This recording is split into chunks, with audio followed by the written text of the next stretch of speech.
GBU-39, we call it SDB, small diameter bombs. They are quite advanced than the older Mark 82 or Mark 84 Mark series.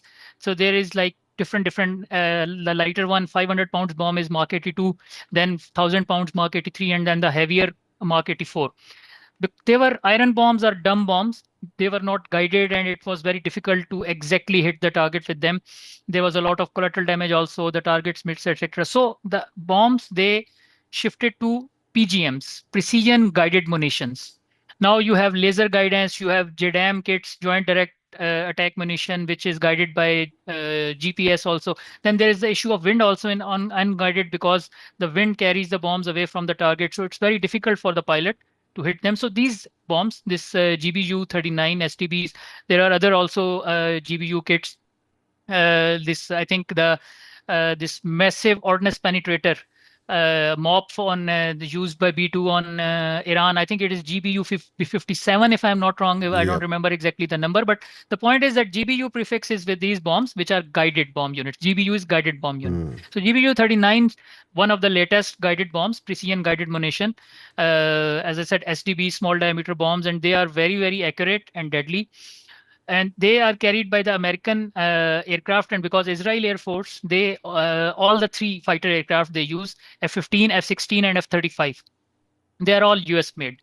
So it's no big deal. They can carry it on F-16 and F-15, but F-15 being a heavier aircraft, bigger aircraft than F-16. I think this Lebanon attack and Israeli F-15 Air Force, they dropped 6 SDBs, this GBU-39, and one of them, it did not explode, and now the Americans, they are worried that they have, because the bomb simple like a bullet. You said in defense of Trump, a bullet or a simple bomb is different from GBU, because actually the bomb is not a problem. It's just one iron body with gunpowder and explosives in it. So IEDs and all that bullets, they can be made by anybody. The problem is that kit, the guidance kit over it. So basically, the bomb did not explode. Once the bomb explodes, the kit and the that all that technology and all that circuits and integrated ICs, etc., that is destroyed. However, if the bomb did not explode, so that means that the bomb is now there with that kit intact on it. So again, as I said, bomb is not a big problem. The kit, the technology used being in that guidance kit is the issue. If you can reverse engineer it, you can get to the next level of these precision guided munitions. So like this Lebanon, the Hezbollah and Iran, and they have all that their own this relationships. So I think Trump and the Americans are worried that if they hand over that kit, again, the bomb is something which can be made by anybody, but and secondly, it can explode also. So you have to the fuse in the bomb. You have to diffuse it so that it does not explode, and maybe it's going to kill you anyway. So that's why the bomb, I think it would have been diffused. The kit, the guidance kit would have been removed from the bomb. And now that is the $1 million question, that where is that kit? So the Americans actually, they want their kit back. What they're asking for, Mm. if they get the bomb back without the kit, it is no good. So you read it that give us our guidance kit on Mm. that bomb, Mm. give us back. Mm. So that kit, if it is given to Iran or maybe uh, China is now a big power, so China have their own technology also. But for many other middle powers, that is something very important, and that innovative technology can help maybe Iranians or maybe any other country if they get it. So they can make those guidance kits for their own bombs. And then there also their dumb bombs or iron bombs or unguided bombs, they can be converted to PGMs, the precision guided munitions, and then Mm. they can hit the targets very accurately. Mhm. So basically that technology of that guidance Mhm. kit, that is the main issue. So a bomb that explodes, it's dangerous, and a bomb that doesn't explode is also very dangerous.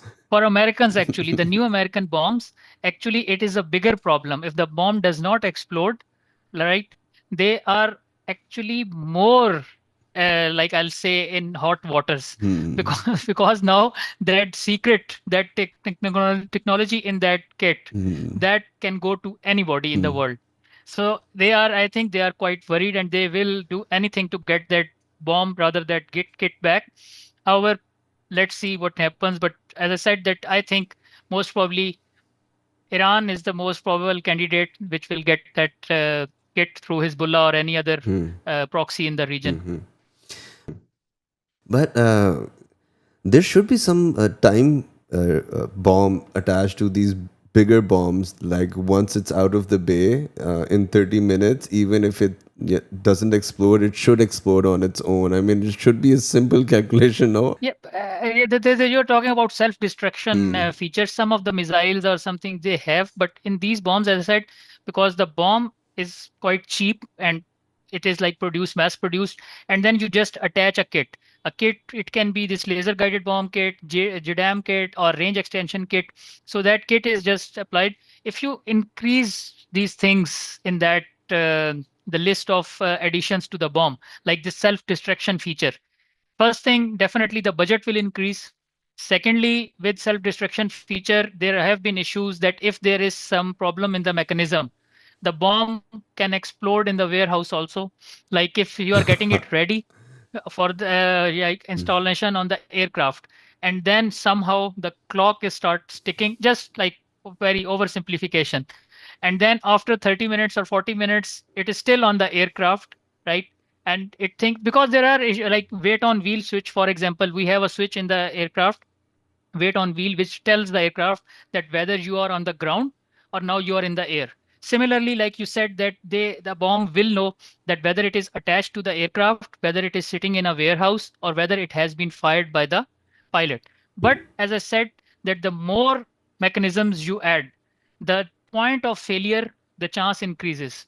So it is not economically feasible also. And then, as I said, that there may be some more issues also. I'm not like very much this weapons engineer. Maybe some weapon engineering guy can tell you more about it. But I don't think so that there is some self-destruction feature in these bombs. There more we see this in missiles, maybe air-to-air missiles, surface-to-air missiles, etc. A bit more sophisticated technology. So they have this self-destruction feature that after this time it will just self-destroy. One last question on this topic. How often does this happen? I've read a lot of incidents, I've seen a lot of incidents where pilots have fired their shot and either the missile didn't go off or the when the bomb landed it didn't explode. How often does this happen?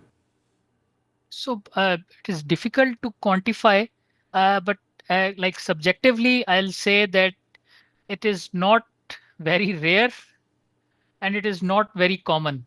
So, but in a percentage, I think a good bomb or missile, it fires at least 80%, more than 80%. But as I said, that it is not unheard of, and especially in old bombs, this GBU-39, they are like new technology, so I'm sure it will have this better statistics than this. But the older bombs or the older missiles, air-to-air missiles, whether they were sidewinders or BVRs, etc., the ratio was quite high, and it was very, like I'll say, common that if you are going to fire four bombs, maybe one of them did not even detach from the aircraft. So we call it hung bomb. So you are coming back, you were going to the range, you were firing four bombs. Like after maybe three bombs, fourth bomb is hung bomb. So the pilots, they know this, they practice for this emergency, they have some steps. So the hung bomb procedure is already in the book for the range also, for the pilot, for the base also. So he just have to give call, okay, hung bomb. Hung bomb means that there is a bomb which has not detached from the aircraft. Then this unexploded, it is also again on the range or in army firing range. It is common that many of the bombs were dropped or maybe missiles, etc. And one of them was unexploded. Then you have to make it safe. As I said, the weapons engineers, they have their tools, they have their like procedures that okay, we'll go open this panel and this fuse, we'll cut this wire, etc. or whatever. So as I said, with modern technology, the rate has increased. So I'll say for a good bomb, it should be at least more than 80%. So it should be less than maybe 10% or 15% chance that a bomb has not exploded or the bomb has not fired. But as I said, it is not something which is unheard of. It happens, in especially during the war. Okay, one more. Um, how does the pilot get to know that my bomb didn't explode? I mean, is the bomb still connected to the aircraft when it lands? Does something bleep on the screen, or does people just count those bombs on the ground as they explode? How do you confirm? I think again for these bombs, like which are once they are gone from the aircraft, you cannot know what's happening to Mm, them. You can guide them with laser guidance that there mm, is a laser guidance pod. So you just point the laser at the target and the bomb is following the laser. But I think that these bombs, they're not sophisticated enough that they have some data link or they have some, they are sending signal back to the aircraft. So the pilot does not know. mm, And maybe this is from you, we call it BDA, bomb damage assessment or battle damage assessment, that another aircraft or yeah. the same aircraft, it is making a video or it can see that, okay, 6 bombs were dropped. I can count 5 explosions Mm, in that video. So the sixth one was maybe a dud or human intelligence on the ground that you have maybe somebody there, or as I said, ISR, intelligence surveillance reconnaissance aircraft, that is listening to the people there, radio communications, etc. It is also making video, or it is like maybe, as I said, in contact with some human source on the ground, which is telling them, because commandos, they can infiltrate. They have this their own equipment. I don't remember the name, but as I said, this laser guidance, the the commandos or SSG commandos or any other special forces, they can infiltrate and then they can lace the target with that equipment, and then the bomb, it just follows that laser on that target and it just hits the target. mm, So if there are those people on the ground, they can also confirm that whether there was an explosion or not. But I think the pilot directly, he has no way of knowing mm, through any communication or electronic signals that whether the bomb has exploded or not. mm, mm. Okay, so we're moving on towards the next section of the conversation. China and Japan are going back and forth. China, especially. China jets are locking in Japanese jets. So we're talking about J-15s locking on F-15s, J-35s locking on F-35s. Is that true? So for now, it like J-35 was, I think, not involved in this incident. Okay. A J-15 locked the F-15. Yeah, J-15. However, Okay. like I said, yeah, so the J-15 is the naval variant of this Su-30, Su-35 series. Basically, we call them flankers, the Russian flankers, Su-27, Su-30, Su-34, Su-35. The Chinese, they bought them from Russia, Su-27, Su-30s, and then 24 Su-35. And then they have made their own this naval and air force variants. I think the naval variant is Su-33, which has been made into Chinese J-15, and the Su-35 has been made to Chinese J-16. So for this incident, I think the naval J-15, the Chinese flanker, it locked this F-15, which Mm, was same aircraft we were talking about, the mm, Israel mm, Israeli Air mm. Force, this which dropped the bomb. Yeah, yeah. My So question, F-15s are these my American. question is, can this happen? Does this happen on purpose, or can someone log by mistake as well? I mean, with your geopolitical It hat actually, and with your fighter pilot hat, can this happen accidentally, or is this doing it on this is purpose? a signal. Yeah, this is a signal from China, basically, that stay out of East China Sea and South China Sea, because we like for the Generation Z audience, I have just learned this terminology from them. The flexing, he's just like Flexing, yeah. for a flex. So basically, yeah. So the Chinese, this was a flex by China, because you see, before that, the Chinese, this PLA Air Force, PLAF, their equipment maybe 15, 20 years back, it was not at par. We discussed it also in Indo-Pak scenario also, that the Indians, they have Russian and Western equipment, Rafales, and the Pakistani J-15s, sorry, J-10s, they are Chinese with PL-15 missiles. So basically, before 7th May, the whole world, they were like, Chinese equipment is below par and all that and etc. So before this J-15 and the aircraft carrier, China has now 3 aircraft carriers. Japanese Air Force with F-35, F-15, F-2. There is F-6. F-2 is basically a bigger F-16. It looks like F-16, but it is bigger than that. And the Mitsubishi, the Japanese, they have made it a new aircraft. So the shape is just like F-16, but the size is bigger and it has active ESA radar. So F-2, again, very capable aircraft, F-15s, F-35s, all that. So maybe 10, 15 years back, If we would have compared, we would have said that okay, Japanese Air Force very advanced and all that. Now, after this Operation Sindoor and all that, the world knows, and this 4th September Chinese military parade also, there were a lot of new weapons in that parade by shown by China. So basically, now I think everybody knows that the Chinese Air Force, the PLAF, is on a next level. Maybe only USAF is better. Number one, USAF, and then PLAF second.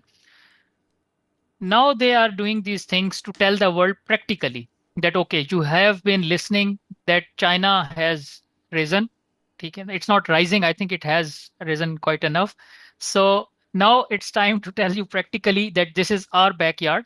There are some in East China Sea. Those islands are, I think, Senkaku Islands, which actually Japan claims that it's their territory.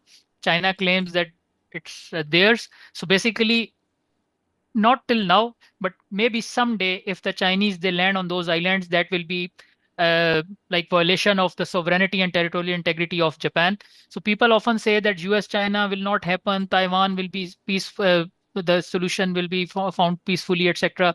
And I say that Taiwan is the least volatile flashpoint of three. The East China Sea with Japan and South Korea on these islands, in South China Sea, apart from Taiwan, Senkaku Islands and that nine dash line and the territorial water issues with Philippines and all these are like excellent allies of USA. Philippines, Yeah. South Korea, Japan, they are completely in the camp of USA. So if anything happens between China, Japan, USA, maybe they'll have to involve. So the point, it's like maybe I'm getting ahead of myself. For now, it was just a lock that okay, we have the capability, and they have shown that F-15 and J-15. If something happens, the J-15 has an edge over the American-made F-16 of Japan, right? So it was just a signal that the capability Is there? is now better than you. Yeah. So So now how? when I don't know when they're going to do something, but yeah, please go ahead. Alibhai, how does this locking happen? I mean, there are two ways. First, you can do like manually. I've heard now there's glasses, and the glasses can detect where you see, and then they lock it. How does it happen now? Basically, again, two things. At the long range, you have to lock with the radar. The As I said in the previous video also, that there are two types of missiles. So basically, what is locking? Just understand that the locking means that now I can target you. If I have to fire a missile on the target, first I have to lock it, right? So lock means that if I have locked you, I can also shoot you. At that range, if I have that BVR, I have locked you and now I am ready. If I want, I can shoot you. At that PL-15 or PL-7, PL-17 is still not operational, but let's say just PL-15 BVR.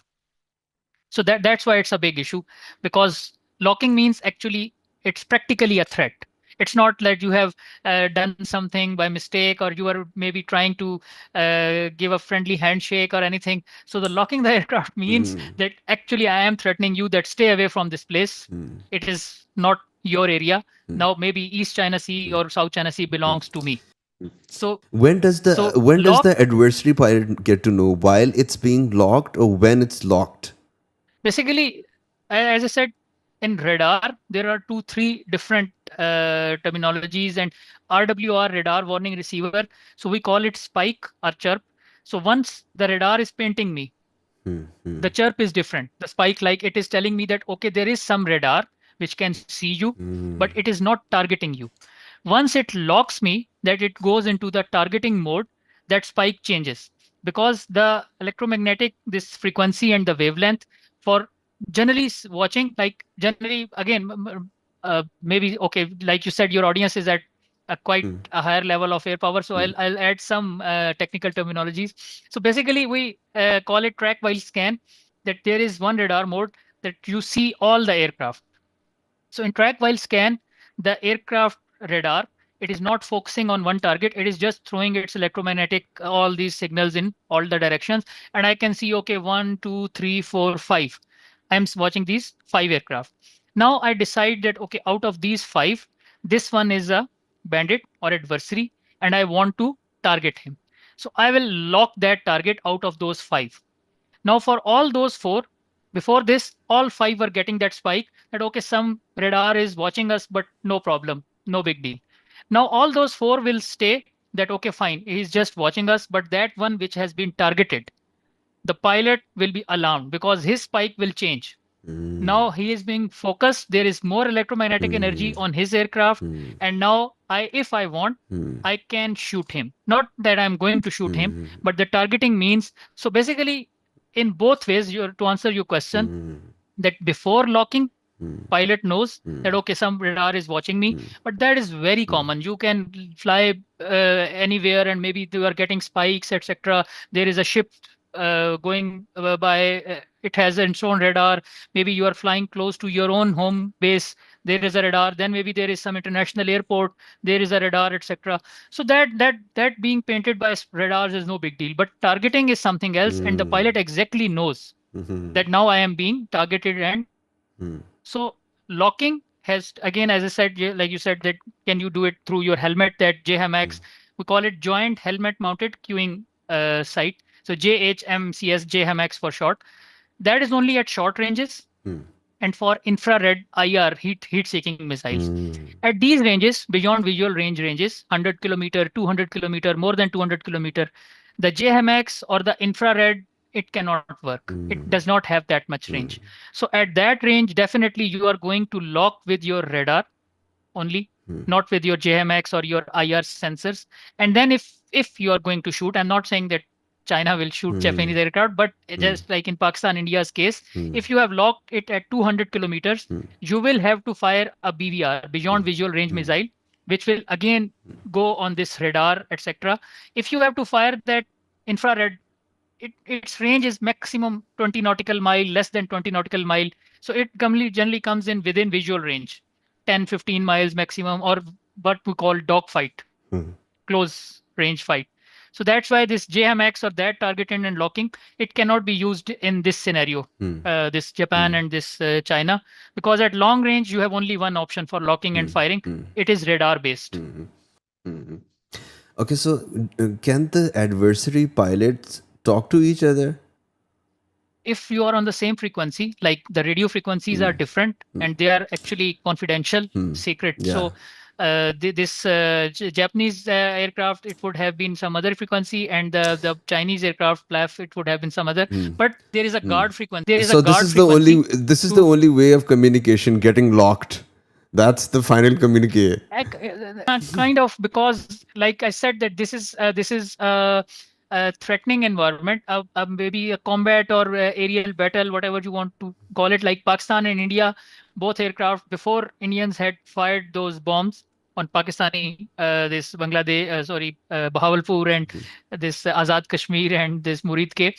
So they were locking each other, but they were not talking to each other, obviously, but they have locked each other. So once the weapons were free, that okay, Indians have fired bombs and now you can shoot. So now we were shooting them and they were trying to shoot us, obviously. They couldn't get a shot because they were outranged by PL-15. But exactly that is what they were trying to do, shoot us, and we were trying to shoot them. And because of our PL-15's range and active visa of J-10 and all that, we have covered all that. So we shot them, their 7 jets and one UAV. So similarly, that F-15 pilot, I don't know, maybe if he was flying like in a peacetime mission, etc., so he would have just alarmed and what the hell is going on and things like that. But if, let's say, he decides that, okay, I'll also lock this aircraft, then it will come down to the range of the these radars. And because, as I said, that this J-15 and active visa and the Chinese, they are on a new level. So I think that even if he wanted to lock back the Chinese to communicate in this threatening manner, I don't think so. He had the range, in my opinion. So that's actually what Chinese wanted to tell him, that okay, if I want, I can lock you, but even if you try to lock me You at this can't. range, you do not have the capability. Yeah, Okay. So there are underlining messages under a lot of acts as well, na? that is actually, that is the whole message of this incident, that the Chinese, they have told the Japanese, the Koreans, the Americans, whole Western world, that this is our backyard, South China Sea and East China Sea. So if something happens, I have the capability, but you don't. Right now, F-35 and that stealth and American Navy coming, and that's something like we are going to World War III, so I'll not go there. Just keep it to regional politics. That the Chinese, they have the capability which is far greater than the American allies in East Asia. This, whether it is Philippines, whether it is Japan, or whether it is South Korea. So, talking about the US, Pakistan just had, you